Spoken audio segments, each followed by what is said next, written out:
How's it going, everyone? And welcome back to the Enclave, South Africa's premier firearms education channel.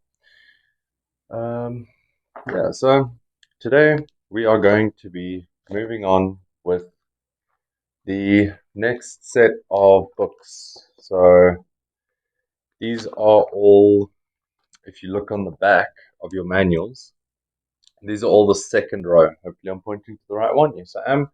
These are all the second row. Um, the one thing I do feel the need to stress off the bat, um, and this is something I sort of knew myself going into it when I went into it, but it is something I remember quite distinctly, is that the person doing their test with me, specifically the handling use of a handgun for business purposes, which is the bare minimum you will need to work in the securities industry or the police force, etc. Um, the guy who did it with me had an extremely hard time with understanding firearms without looking at them. And that is something that is extremely important to bring into these lessons, is to be able to safely and effectively operate your firearm, know where the safeties are. If it has a grip safety, know that it's got a grip safety. Just fully understand the weapons you are using or the weapons you are going to be using. I realized I was just doing all of that in front of a microphone, and you may not have heard a damn word I said. We'll see about that in edit. Um, so yeah, please guys, just make sure that you are fully comfortable with the firearm. Be it a handgun, be it the semi-auto bolt action shotgun, any of those firearms. You want to be proficient with those firearms before you attempt these. Because like I said, the person who did that test with me had an extremely hard time with it. It was difficult to run drills, let's put it that way. And I mean, if you're not capable of running dry fire drills, you're probably not capable of completing the physical assignment in the time that you are given, because they are all timed. These tests are not like the personal tests. So, with that all being said, let us get straight into it with Module 1, Safety.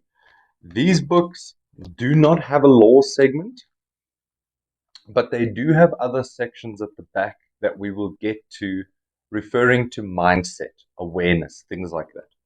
But today we start with Module 1, Safety. So, as always, the safety rules are as they always are. Always keep the firearm pointed in a safe direction, away from people. Always keep your finger off the trigger until you are ready to fire. Always treat your firearm as if loaded, even if it is not loaded. And finally, always know your target and what is beyond it. So, those are the standard universal firearm safety rules. So, next up, we get to the safe direction. For those who are new to the channel, safe direction is generally a 45-degree angle. If you are in a room, you will use the wall or the floor or both by targeting where the floor and the wall meet. Otherwise, if you are not in a room with a wall, you will use a 45-degree angle, which will put the bullet at about 2 meters to 3 meters from your feet, where it will impact the ground. So, safe direction, finger off the trigger. Those are your biggest safeties. Now, here's where we get into some new law, I suppose. Not law, but law, Lore. Safe direction in an office building. Obviously, we've not covered this before, so we will go into it. When choosing a safe direction in an office building, make sure the area chosen is free of people and expensive equipment. So, that is what we always say. Your safe direction is a direction in which, if the firearm is pointed and accidentally goes off, there will be minimal damage and zero injury or loss to life.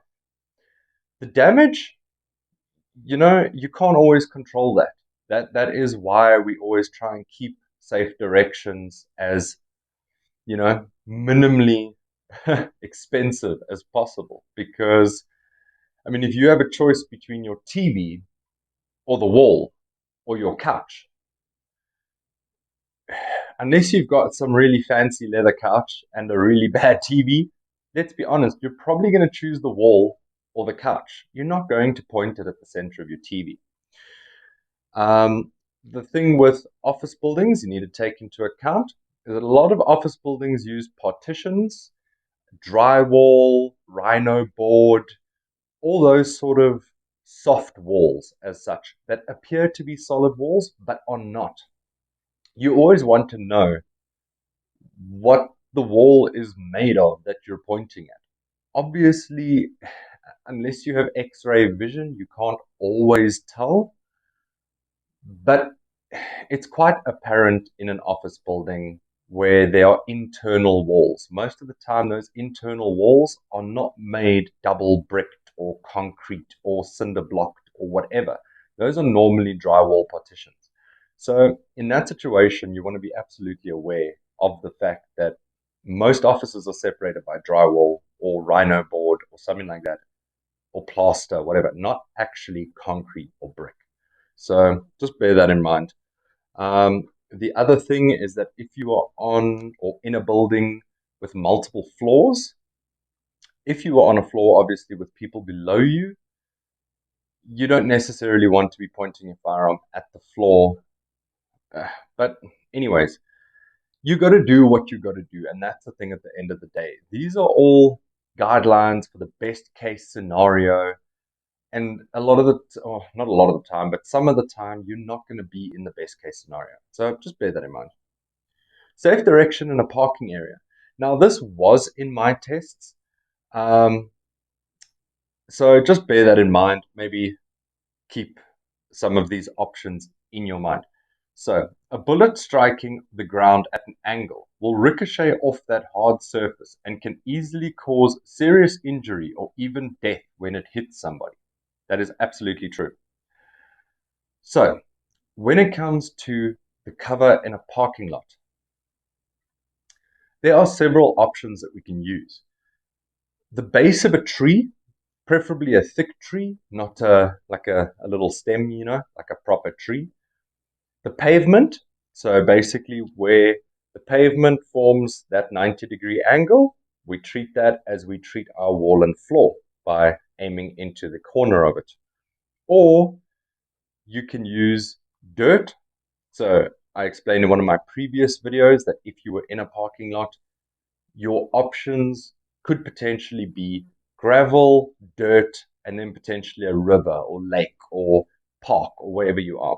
In that scenario, you would always want to pick the softest stop, but the stop that will end the energy of your bullet. Okay? So things like water are extremely soft, but they absorb a massive amount of energy. Things like grass are extremely soft, but they will absorb a lot of energy. So if you have an option between gravel, grass, or water, obviously you'd want to keep your firearm pointed at the water.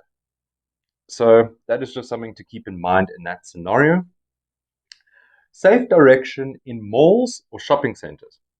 When using the firearm in a shopping mall or crowded area, a perfect safe direction is almost never available. Now, this is very true. If you guys think about how a busy mall functions, you've got tens, if not hundreds of people around you at all times. That makes it extremely difficult to choose a safe direction. The safe direction is not always possible. So in that scenario, if you find yourself in a situation where you have to fight or you have to actually use your firearm, the best thing you can do is alter the trajectory of the bullet. So to do that, we adopt the kneeling stance, which will then allow the bullet to travel at an upwards angle, so that even if we were to miss our target over here, that bullet is going up. It's not going to continue at a level sort of angle and potentially hit people in the backstop. Your backstop then becomes the ceiling. So that is something to absolutely keep in mind whenever you are in a shopping center with your firearm. Either always try and have some form of safe direction in mind, not that you should be actively handling your firearm in a shopping mall unless there is a reason to, but if there is a reason to, just bear in mind what your backstop is. Always remember you are accountable for every bullet that leaves your barrel. That is just the way it is. So, safe directions in vehicles. When loading or unloading a firearm inside a vehicle, the firearm should be pointed straight down at the floor or at the dashboard where the bullet can penetrate and be stopped by the engine. So, for people in this situation, using these books, you will very often find yourself inside a vehicle with your firearm. If you look at that recent case with Leo Prinsloo and Lloyd, um, I had a lot to say about that because of the firearm that was being used inside of the vehicle, because I didn't feel that firearm in that configuration was appropriate for use inside of a vehicle. Now, I'm sure there's plenty of people who will agree or disagree. I'm sure my instructor would potentially disagree with that whole video. But it's just my personal opinion on things. So, in armored vehicles, where you will find yourself most of the time, you never want to point your firearm at the bulletproof glass. Because if the firearm were to go off, if you have a sympathetic trigger pull, if you have, hell, if the vehicle gets bumped and the rifle bumps backwards or bumps forwards or whatever the case may be, you may then end up accidentally pulling that trigger. So you always want to make sure that your finger discipline is correct, your trigger discipline. You also want to make sure that in that scenario, your firearm is not pointed at the bulletproof glass. Because when that bullet impacts that glass, it is going to cause basically shrapnel of glass to come back and potentially hit you in the face, in the eyes, neck, etc. So you really don't want that. Safety precautions. This, I must admit, is an extremely important statement here. One should never accept a loaded firearm from another person. You absolutely need to know that sentence. It is going to be crucial in almost every test. So just make sure that you understand that. When to perform safety precautions. So when do you perform your safety check? Before handing a firearm to somebody, after you have received a firearm from somebody, even if you have just watched them perform a safety check on it, you should both, in fact, perform safety checks on that weapon. And before cleaning the weapon, you want to make sure that it is 100% free and clear of any form of ammunition or feeding device, i.e. your magazine. So that is when to carry out safety precautions. So now, let us carry out a safety check. So what we will do is, let's just say we've just been handed this firearm. So it would potentially be in this configuration. So we've been handed the firearm. I would drop the magazine, pull the slide to the rear and lock it so that we have a locked back slide. You then inspect down the chamber and then tilt the firearm back and inspect down the magazine well. Make sure there is no ammunition stuck up in here. It can happen. So at that point, you can drop the slide and lower the hammer under control. If it's a hammer-fired gun, if it's a striker-fired gun, you can basically safe direction and pull the trigger to release the springs. That you want to do with most firearms. You never want to store a firearm with its springs under tension. So that's just helps the longevity of your recoil springs and all those sort of things. You just want to make sure, be it with a rifle, be it with a handgun, that you don't store it with its spring under tension. So that is pretty much that. Personal protective equipment. As we always say, and of course, as I do not have with me right now because, you know, I'm a terrible person who, for some reason, didn't think ahead. 1 second. Should have actually been sitting on top here. So we're going to have to find them. I hope like hell they're sitting in the car from my last set of tests. They should be. Let's not worry. So, excuse that squeak. We need a little Q20 in these. So this is a gaming headset. They are noise cancelling. There is a little bit of debate as to whether all noise cancelling headphones are suitable for shooting. I have heard people say yes. I've heard people say no. I personally say no. Hearing what I hear still through these versus what I hear through my lovely Honeywell headset, which box is up there. I definitely wouldn't shoot with these myself. But when it comes to ear and eye protection, firstly, you always wear ear and eye protection. If you're someone who wears glasses, that is most of the time sufficient. If you were shooting potentially steel targets with a shotgun indoors, I would maybe recommend a set of over spectacle, basically ballistic glasses. But anyway, so you want a set of earmuffs for shooting indoors, period. Earplugs, the ones that just go inside your ears, are not going to be sufficient. So you absolutely want to make sure that you have a decent set of ear protection. You only get one set of ears. Oopsie, you only get one set of eyes. So let's protect them. For everything else, there's MasterCard, but your eyes and your ears, they're not going to be fixed with that. So your range rules, you do want to go through them. You do want to understand a few things in them. I'm not going to specifically go through them. Range commands. So once again, this is absolutely something that is important. Basic range commands.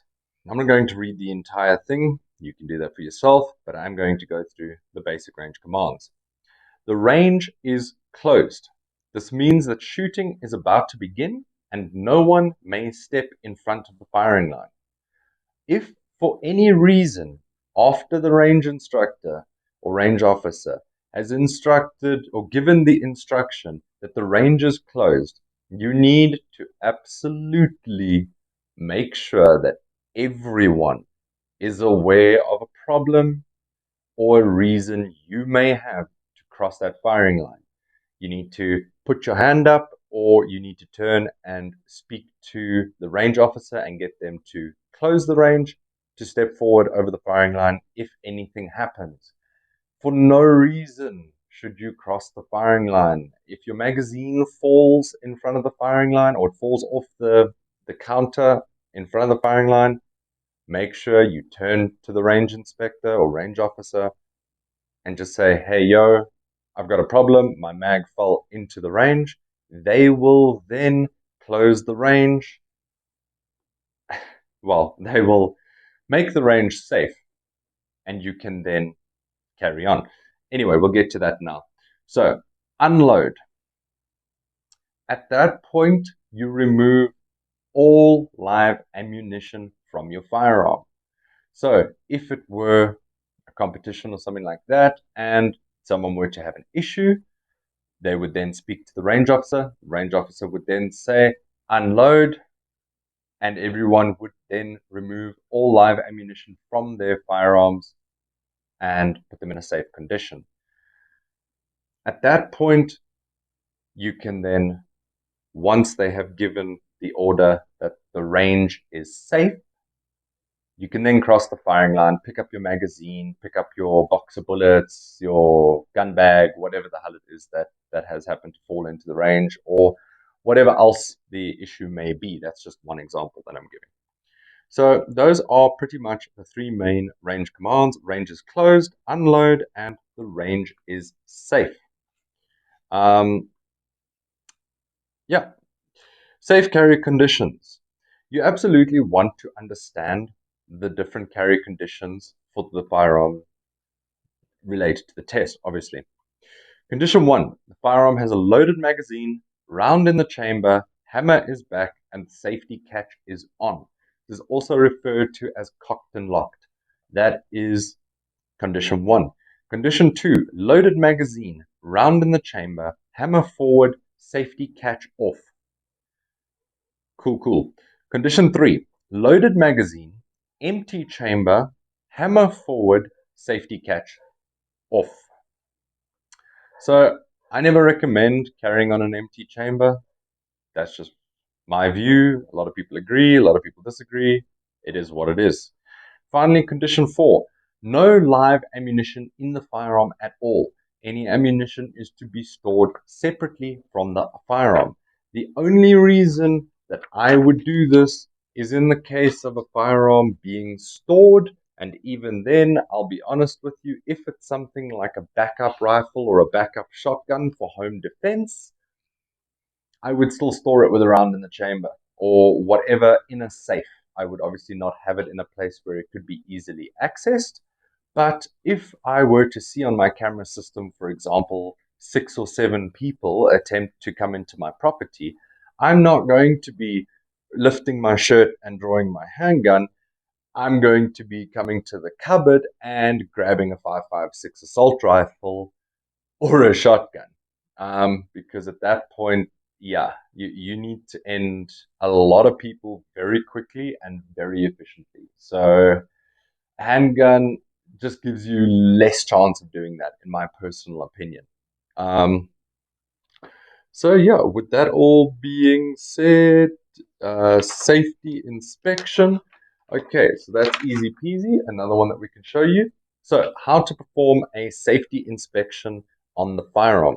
So we remove the magazine, lock the slide to the rear, and as always, we inspect into the chamber, down the magazine well. Once that is done, you will take your cleaning rod, which I do not have for this obviously, and you will insert it down the barrel of the firearm until you can see it protrude from the chamber. Okay, that is how you perform a safety inspection. So, when to perform a safety inspection? There are many times. We actually performed a safety inspection the other day on the range because we had a double fire on a 5.56 semi-automatic AK. So we, at that point, just wanted to make sure that there was no ammunition or anything left in the barrel of the firearm. Very interesting thing about that, actually, it sheared a case in half. Clean, like cleaner than the top of a 9mm case. Um, Very impressive, the levels of force that are involved in a 5.56 firearm. But anyway, so basically, when you want to perform a safety inspection, is at any time you feel that a round may have developed less than normal pressure. So if you are shooting and you have bang, bang, pop, like or bang bang thud. It's a sort of a dull sort of sound. It also depends on the firearm and ammunition, etc. You absolutely then want to perform a safety inspection. You want to make sure that you do not have a squib load before you continue to fire. We will get into squib loads later on when we get to the malfunctions and maintenance section. But yeah, you also want to do it before cleaning your firearm, after it's been stored for a long period of time. You just want to make sure there's no critters or any sort of things like that in the barrel of your firearm if it's being stored in a place where critters and things can get to the firearm, you know. So, yeah, that is pretty much that. As always, I hope you've enjoyed. We will try and get these edited and uploaded as quick as possible, but with the new 4K setup and the old editing setup, things are going extremely slow. It took me more than 2 days to upload the Why Your Competency Isn't Coming. So yeah, just bear with me on that until we get either faster internet. I've got hella fast internet for gaming. So until we get faster than what I've got internet, and a little bit of an upgrade to the system, yeah, the uploads might not be perfectly Monday, Friday. There might end up being some delays. So if that is the case, I really do apologize. And as always, if you've liked this video, please like, comment, share, and enjoy. Well, share and subscribe. But I do hope you enjoyed. That is, of course, important as well. And if you've got some more time, maybe check out another video here at the end. And as always, peace